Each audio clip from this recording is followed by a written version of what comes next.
आज मैं आपको शिक्षा और शिक्षकों के संबंध से संबंधित और आज के परिवेश की शिक्षा और आज के बच्चे और आज के शिक्षकों जो पहले गुरुजी कहलाते थे आज सर और मैडम के नाम से संबोधित होते हैं। वो ज़माना कुछ और था जब पेड़ और बागीचों में बच्चे चटाई और बोरे पर पढ़ा करते थे। वो समय बदलते बदलते आज इस तरह की व्यवस्था हो गई है कि अब क्लासें जो हैं एसी रूम बन रहे हैं, डिजिटल बोर्ड बन रहे हैं, चॉक डस्टर का ज़माना भी धीरे धीरे ख़त्म हो रहा है। गुरुजी अब सर और मैडम के रूप में बदल गए हैं। थ्योरी से ज़्यादा अब प्रैक्टिकल पर जोर दिया जा रहा है। मैं आर सिंह आज की शिक्षा और व्यवस्था के पर आपसे मैं कुछ बातें शेयर करने जा रहा हूं। क्लास को इंटरेक्टिव बनाने और विद्यार्थियों को किताब की पढ़ाई के साथ ही प्रैक्टिकल कराने पर विशेष जोर दिया जा रहा है। मेडिकल लैब टेक्नोलॉजी ऐसा विषय है जिसमें थ्योरी से अधिक प्रैक्टिकल क्लास में विद्यार्थियों को समझाने में आसानी होती है। फिजिक्स, केमिस्ट्री और ज्योग्राफी और सारे सब्जेक्ट जो प्रैक्टिकल से संबंधित हैं उसमें थ्योरी से ज़्यादा प्रैक्टिकल पर जोर देने से बच्चों में ज़्यादा रुचि आती है और वो अधिक समझ पाते हैं। हमारे महत्वपूर्ण शिक्षाविदों ने शिक्षा से संबंधित बहुत सारी बातें अपने जीवन में कही और उसे धरातल पर लाने की कोशिश की। उदाहरण के तौर पर महात्मा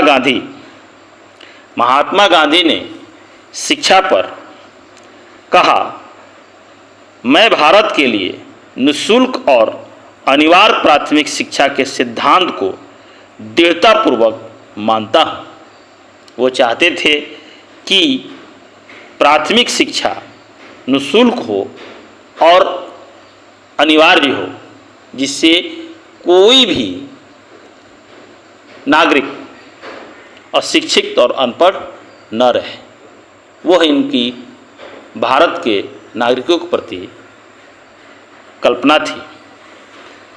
इसके साथ ही हमारे डॉक्टर APJ अब्दुल कलाम जो हमारे राष्ट्रपति भी हुए और बहुत बड़े मिसाइल मैन के नाम से जाने जाते हैं, अब इस दुनिया में नहीं रहे। उनका शिक्षक और शिक्षा के प्रति क्या अवधारणा थी, मैं आपसे शेयर करने जा रहा हूं। शिक्षक एक बहुत ही महान पेशा है जो किसी व्यक्ति के चरित्र, क्षमता और भविष्य को आकार देता है। अगर लोग मुझे एक अच्छे शिक्षक के रूप में याद रखते हैं तो मेरे लिए यह सबसे बड़ा सम्मान होगा। वह इतने बड़े वैज्ञानिक और राष्ट्रपति होते हुए भी अपने आप को एक शिक्षक के रूप में समाज में सम्मान पाना चाहते थे। वहीं हमारे सर्वप्रथम उपराष्ट्रपति सर्वपल्ली राधाकृष्णन जी ने जो एक शिक्षक से राष्ट्रपति तक के पद को गौरवान्वित किए थे, उनका शिक्षक और शिक्षा के प्रति क्या अवधारणा थी, ये मैं आपसे शेयर करने जा रहा हूँ। उनका कहना था कि शिक्षक वह नहीं जो छात्र में के दिमाग में तथ्यों को जबरन ठूंसे, बल्कि वास्तविक शिक्षक तो वह है जो उसे अपने आने वाले कल की चुनौतियों के लिए तैयार करें। वास्तविक शिक्षक वह है जो कल जो समस्या आने वाली है उसके लिए वो आज ही उसको तैयार करे। वही वास्तविक शिक्षक है जो भविष्य को जानता हो और भविष्य के बारे में क्या समस्याएं हैं उस समस्याओं के निराकरण का उसे उपाय बताए, उसे ही वास्तविक शिक्षक कहते हैं। ये हमारे सर्वपल्ली राधाकृष्णन जी का सोच था, विचार था और एक महान शिक्षक थे। इसके आगे मैं आपसे उस महान विभूति के बारे में बताने जा रहा हूँ जिन्होंने शिक्षा और शिक्षक के प्रति क्या अवधारणा दी।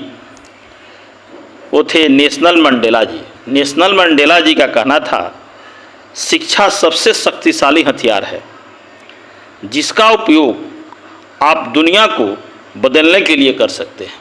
जैसा कि उन्होंने बदल कर भी दिखाया था, जैसा कि उन्होंने बदल कर दिखाया था। वे अपने देश के दूसरे गांधी कहे जाते थे। उन्होंने ये बात कही थी कि शिक्षा ही ऐसा अधिकार है, शिक्षा ही ऐसा हथियार है जिसका उपयोग करके हम दुनिया में बदलाव ला सकते हैं। ये आज भी चरितार्थ है, यथार्थ है, सत्य है।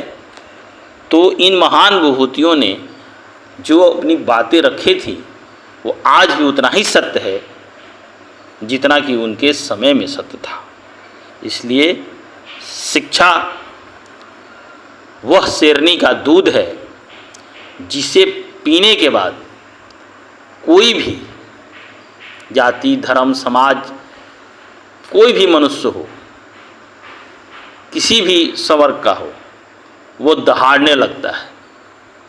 इसलिए आप सभी से आग्रह है कि शिक्षित हो और समाज को शिक्षित करें, परिवार को शिक्षित करें। जय हिंद, जय भारत। धन्यवाद।